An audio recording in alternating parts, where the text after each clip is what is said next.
ಆತ್ಮೀಯ H16 news ವೀಕ್ಷಕರೇ, ನಾನು ನಿಮ್ಮವ MI ಅಥವಾ ಮಲ್ಲಪ್ಪ ಜೋತಾವ್. ನಮ್ಮ ಧರ್ಮಸ್ಥಳದ ಕುರಿತಾಗಿ SIT ಅಂತ ನೇಮಿಸಿದ್ದಾಯಿತು.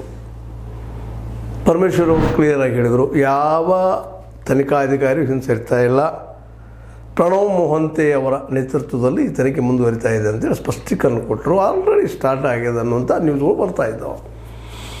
ಇದೊಂದರಿಂದ ಪಾಸಿಟಿವ್ ಹೆಜ್ಜೆ ಅಂತ.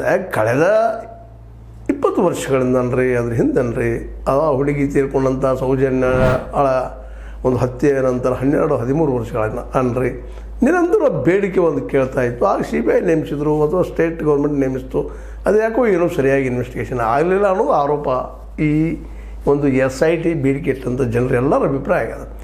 ಮತ್ತು 3 ರಾಷ್ಟ್ರೀಯ ಪಕ್ಷಗಳು, ಒಂದು ರಾಜಪಕ್ಷ, 3 ಪಕ್ಷಗಳು, ಒಂದು ಕಾಂಗ್ರೆಸ್, BJP ಮತ್ತು JDS, ಇವರು ಇದನ್ನು ವಿರೋಧ ಮಾಡ್ತಾ ಬಂದಿದ್ದು ಈಗಾಗಲೇ ಗೊತ್ತದ. ಈ ಒಂದು SIT ನೇಮಿಸಬೇಕಾಗಿತ್ತು, ಎಷ್ಟು ಗದ್ದಲ ಆಯಿತು.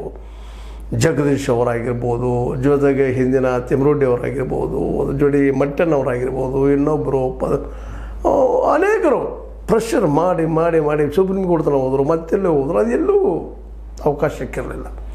ಇತ್ತೀಚೆಗೆ ಜಗದೀಶ್ ಮತ್ತು ಒಂದು ಹೊಸ ಮೂಮೆಂಟ್, ಒಬ್ಬ ವ್ಯಕ್ತಿಯನ್ನು ಬಂದ ಸಾಕ್ಷಿದಾರ, ನಾನು 100 ದಿನಗಳು ನಾನು ಹೋಗಿದ್ದೀನಿ ಅಂತೇನು ರಿಟರ್ನ್ದೊಳಗೆ ಕೊಟ್ಟ ನ್ಯಾಯಾಲಯ ಮುಂದೆ ಅನಿವಾರ್ಯ ಆಯಿತು ಎಲ್ಲ 3 ರಾಜಕೀಯ ಪಕ್ಷಗಳಿಗೆ.